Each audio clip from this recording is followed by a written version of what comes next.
అగ్రిగోల్డ్ ద్వారా నష్టపోయి ఏళ్ల తరబడి పోరాటం చేస్తున్నా తమ సమస్యను పట్టించుకోవడం లేదంటూ బాధితులు ఆవేదన వ్యక్తం చేస్తున్నారు.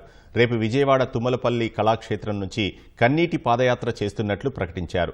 గత ప్రభుత్వం న్యాయం చేయలేదని, కూటమి సర్కార్ ఆదుకోవాలని వారు వేడుకుంటున్నారు. 2019 ఎన్నికల్లో వైసీపీ అధికారంలోకి వస్తే వారం రోజుల్లో డబ్బులు ఇప్పిస్తామని చెప్పిన జగన్ తర్వాత తమకు న్యాయం చేయలేదని బాధితులు వాపోయారు.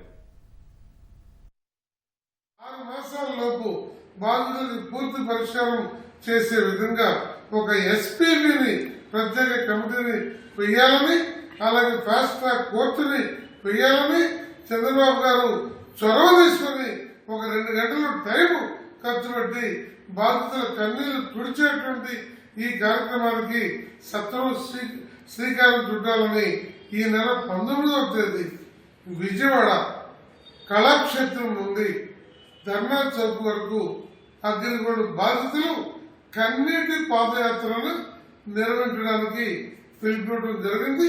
ఈ ప్రభుత్వం ఎలక్షన్ ముందు మేనిఫెస్టోలు పెట్టి అధికారంలోకి వచ్చిన తర్వాత మేము న్యాయం చేస్తామని చెప్పారు. అందువల్ల ఇప్పుడు ఏదైతే ఎన్డీఏ కూటమి ప్రభుత్వం ఉందో, ప్రస్తుత ముఖ్యమంత్రిగా చంద్రబాబు నాయుడు గారు, డిప్యూటీ సీఎం పవన్ కళ్యాణ్ గారు, అదే బీజేపీలో ఉన్నటువంటి పురంధేశ్వర్ గారు కూడా ఈ అగ్రిగోల్డ్ బాధితుల యొక్క గోడు వినిపించుకుని వెంటనే బాధితులందరూ కూడా న్యాయం చేసే విధంగా చర్యలు తీసుకుంటారని చెప్పేసి మీ మీడియా ద్వారా తెలియజేస్తున్నాం.